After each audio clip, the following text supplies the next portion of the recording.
Led by the bullets once for a prosperous economy. These are one of the major highlights of President Bola Ahmed Tinubu as he addressed Nigerians yesterday. Welcome to Business Daily. I am Yusuf Akogu. We take our business top stories.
Glad to have you back. Now, let's look at the highlights of the stock market as it went down yesterday on the floor of the Nigerian stock market. Indeed, the market closed negative there. The all-share index down there 1.1%. Of course, the volume of trade 673.424 million and value at 6.474 billion naira in a deals of nearly 10,000. That's about 9,788 deals. It went down yesterday. Of course, looking at the gainers for the day, of course, the likes of Better Glass gained 10% yesterday to close at 38 naira 50 kobo. Of course, Massad Insurance is also there on the gainers table. 10% it gained to close at 3 naira 74 kobo. Of course, Linkage Insurance also gaining 10% as well to close at 77 kobo, of course, on the day as well. We'll look at the losers for the day. Of course, the likes of Dangote Sugar was on the losing side yesterday. 10% it lost to close at 27 naira per share. Of course, ETI also closing negative there, 10% to close at 15 naira 30 kobo. Livestock, of course, also livestock feed also closing 10% as well to close at 1 naira 89 kobo as it went down yesterday. We look at the top traded equities. Of course, the Abe Mortgage Bank trading about 112 million volume of shares, followed by Fidelity Bank 58.8 million shares, and of course Union Bank of Nigeria PLC traded about 51.1 million shares as well. In terms of performance across sectors, of course, largely is in red. The performance across the sector performance is largely in red. You see the banking sector down there 2.55%, the NGS industrial sector 0.03%, and of course the consumer goods 1.42%. The oil and gas sector is actually up 0.40% marginally, and of course the insurance sector actually bowled by the performance from Linkage, of course, and Mansard there going up there 1.58%. Indeed, good performance there from the insurance sector despite the negative trend that we witnessed in the market as a result of that huge loss by Dangote Sugar yesterday. Of course, we look at the rest of Africa. Indeed, the market also closed most largely positive. We can see there 0.6% when it closed in Johannesburg, South Africa. The Johannesburg Stock Exchange closing positive there as well. In Nairobi, in Kenya, the market closed positive as well, 1.03%, and in Ghana, of course, 0.24%. It ended on, of course, Monday. Indeed, a very good trading week, you will say, for the Nigeria market. Indeed, of course, as usual, the trading is on across markets across the continent, and as usual, we'll give you all the details that you need to know right here on Business Daily. But now we take a very quick switch now to look at what the president said yesterday. He addressed Nigeria yesterday, and he made quite a whole lot of promises that he is actually here not to cause pain or to inflict more pains on Nigeria, that he is here to help Nigeria, of course, and indeed the people as well. So he spoke to Nigeria yesterday, and he highlighted some key interventions in the economy as put together in this report by Kehinde Amodu. The much-anticipated nationwide broadcast of President Bola Tinubu not only dwelt on the reasons for the removal of fuel subsidy and unification of the exchange rate system, but outlined strategies to ease the suffering of Nigerians. The president unveiled plans to provide 225,000 metric tons of fertilizer, seedlings and other inputs to farmers, while supporting the cultivation of 500,000 hectares of farmland for all year-round farming. Out of the 500 billion naira approved by the National Assembly, President Tinubu said 200 billion naira had been set aside for this purpose. Our administration will invest 50 billion each to cultivate 150,000 hectares of rice and maize. 50 billion each will also be earmarked to cultivate 100,000 hectares of wheat and cassava. This expansive agricultural program will be implemented targeting small farm holders and leveraging large-scale private sector players in the agri-business with strong performance record. To strengthen the manufacturing sector and create good-paying jobs, the president said government would fund 75 enterprises with 75 billion naira between July 2023 and March 2024. Each of these 75 manufacturing enterprises will be able to access 1 billion credit at maximum of 9% per annum, with maximum of 60 months repayment for long-term loans and 12 months for working capital. To ease transportation, President Tinubu said 100 billion naira will be released between now and March 2024 to acquire 3,000 units of 20-seater CNG-fueled buses, which would be rolled out across the states and local governments for mass transit. Participating transport companies will be able to access credit under the facility at a maximum per annum 9% interest rate with 60 months repayment period. And then, in the same vein, we are also working in the collaboration with the labor unions to introduce a new national minimum wage for workers. The bottom line is that President Tinubu is not going back on his economic reforms, but believes fighting the major imbalances that have plagued the economy will result in long-term good. From State House, Abuja, Kehinde Amodu, Trust TV News.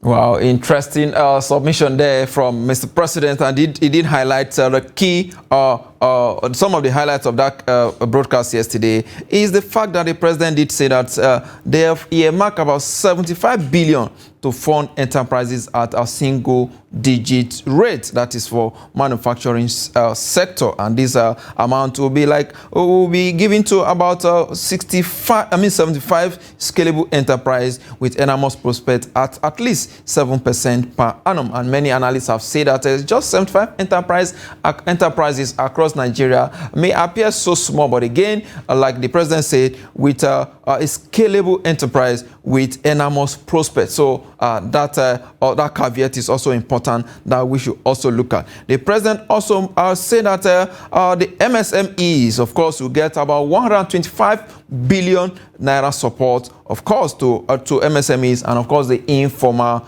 sector. So the intention is to ease the pang of limited fund for a sector that accounts for as much as 58% of Africa's largest economy. These are some of the things the president said yesterday. And the president also talked about giving a 75 billion naira startup intervention. Of course, this is for about 100,000 startups. This amount will be given to them, most of them in the MSME sectors. Promoters of such businesses can get between 500,000, of course, 1 million naira at an annual interest rate of a single digit, that is 9%, of course. And of course, the repayable in terms of repayment will be spread over 36 months. And according to the president, the initiative will free up cash for early stage businesses and offering smart and innovative solutions to access single digit loan to scale up their operations. In the agricultural sector,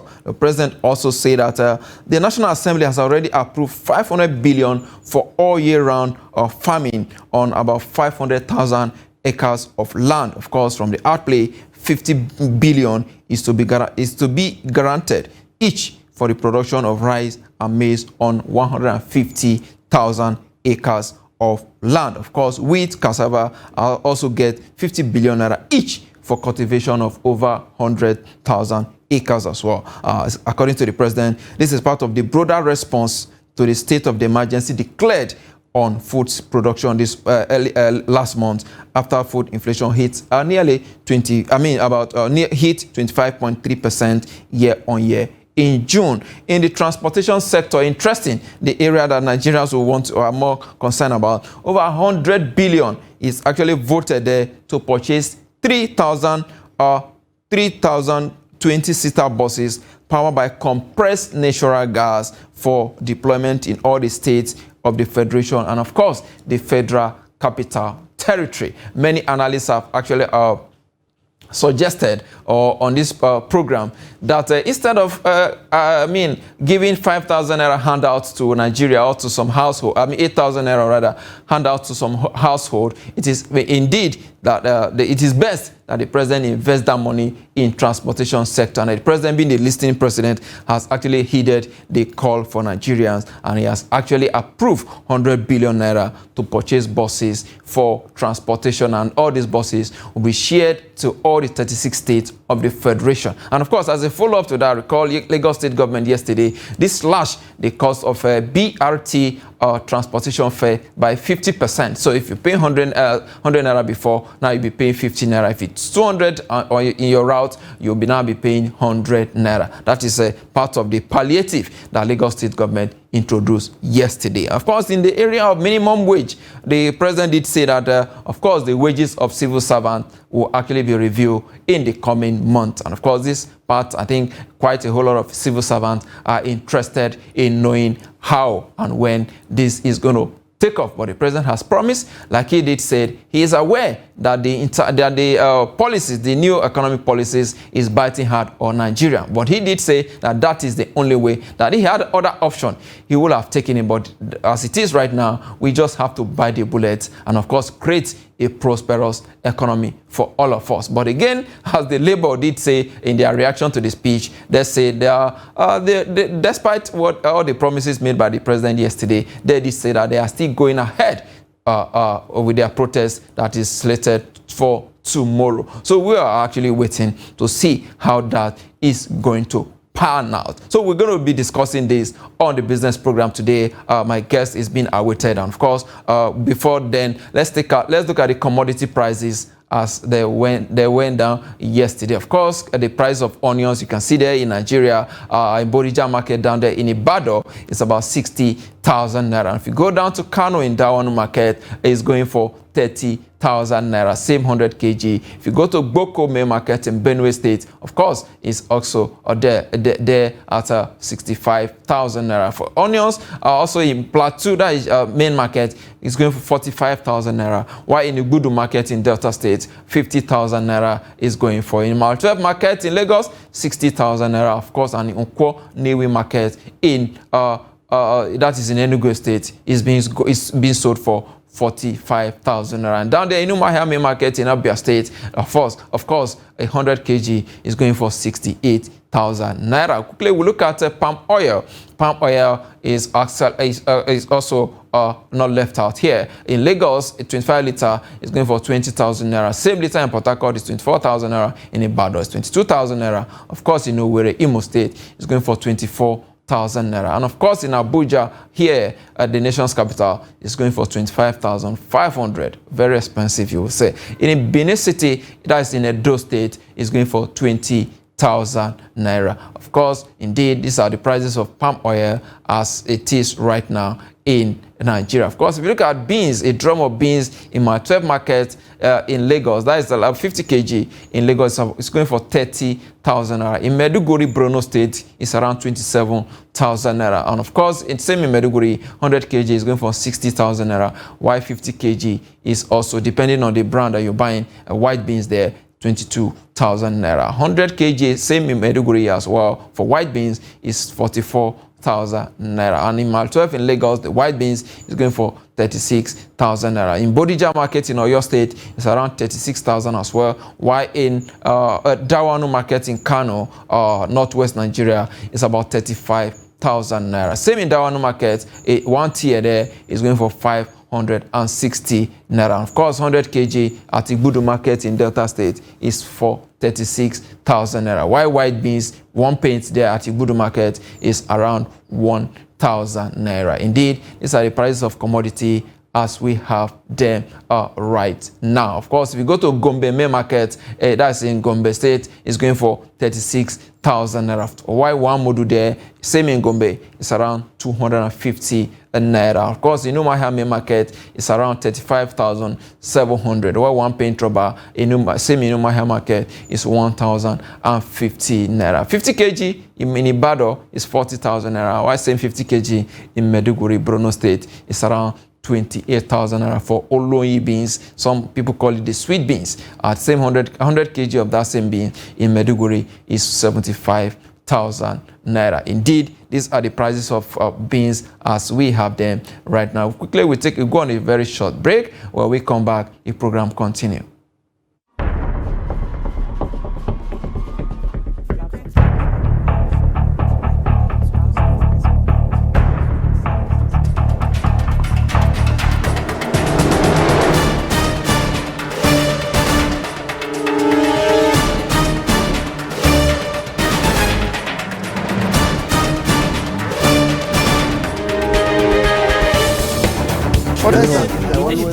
That's great.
Glad to have you back. It's still Business Daily right here on Trust Television. Of course, for some reasons, my guest has not been able to make it here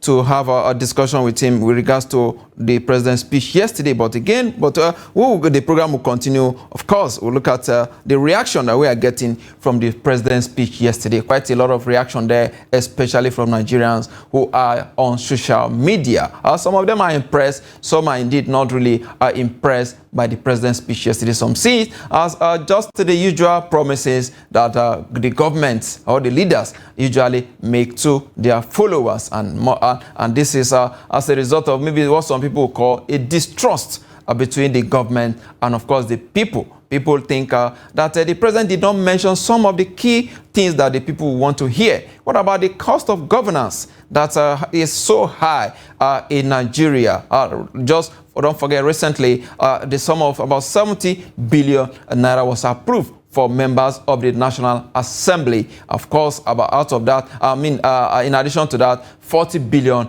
was also earmarked for them to purchase SUVs to help them, perform their duties, some of their oversight functions. So Nigerians are indeed saying, what about cutting down the cost of governance? You understand? Cutting out the cost of governance. Well, let's take a very short break, then we'll come back and then continue.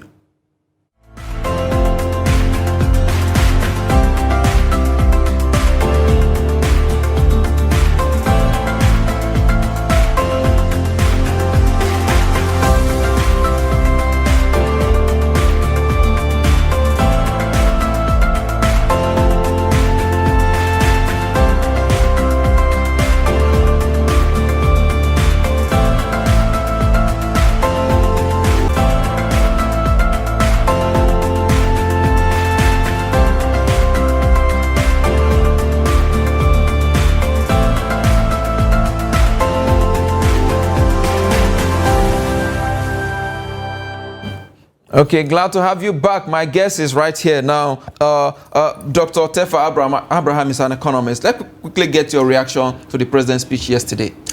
Okay, the president tried his best to give Nigerians hope.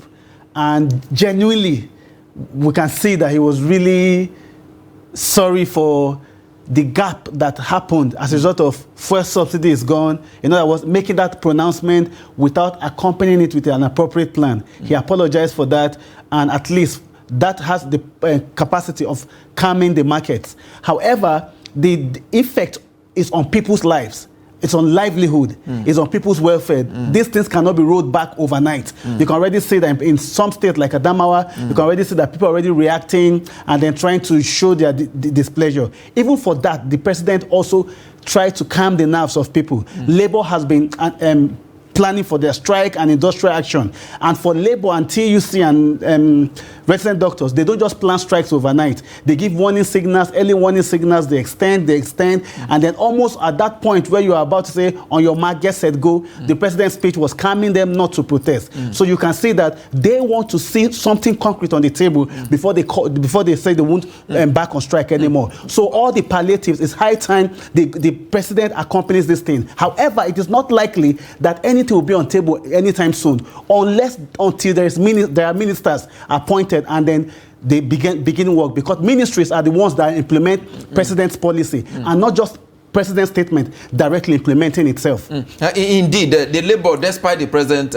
speech yesterday, they did say they are still going ahead with their protests tomorrow. Many of them have actually looking at it, the speech as not really what Nigerians want to hear at this point in time. So what do you make of that? You know, for Labour, is the president not doing enough talking to Nigerians about the situation? The speech was strong. If I was marking that script as an exam script, I would give it 9/10 for attempting to calm the nerves. But the reality is that the economy is a system, and all these parts, like a car part, are already overheated. Labour is already facing double-digit inflation, high cost of living, increase in transport costs, and all the palliatives that the president announced for nano businesses, which is very, very small businesses, for medium-scale businesses. All these things will take time. You hear the president saying from now to March 2024, you hear the president talking about trying to give 50 billion each for maize, wheat, corn, and other cereals, just to and to release grain reserve to address food shortage. While those things will not happen this morning overnight, you need ministries, departments, and agencies to implement these things. President's statement is one, but it's the ministries that will run with these things. Yes. And indeed, the ministers are being screened already. But you talk about the minimum wage as well yesterday, that he's going to review minimum wage of the civil servant. And he did also say that we need to bite the bullet now for a prosperous economy tomorrow. So the idea is that all the plans for minimum wage review, there's a legislation for minimum wage review, 5 years, every 5 years. So this review should be done in a way that it's automatic. It should respond to itself. The National Assembly should push it to ensure that every 5 years it gets the automatic review. You review after 5 years because we know market fundamentals will change over over this period. Inflation will change, exchange rate will change, interest rate will change, cost of living will change. So minimum wage cannot remain constant while other prices are going up. So if you deflate what we call minimum wage today to arrive at the real wage, you find that Nigerian workers are earning less than even what the 18,000 used to be. So it's good news that the president said the wage will be reviewed, and the media has interpreted it as upward review. But it's also important to know that the president making that pronouncement, the markets have reacted already. People begin to factor in increase in prices, anticipating the increase in wage. Exactly. In 30 seconds or 10 seconds rather, what advice do you have for labor who are still hell-bent on going on strike? My advice for labor is that appeal by the president was strong. So maybe if they've already if they've already made up their mind to protest, they can just stay within their headquarters and protest so that they won't look weak over time. But occupying the streets right now is not very nice, especially for a government that people are complaining about. It's very likely that hoodlums can take over and anger becomes the... Okay, Dr. Tefa Abraham, an economist, I must thank you for your time. Thank you very much. How short that may be. With that, it's a wrap on Business Daily today. Join us tomorrow for more. I am Yusuf Akogu.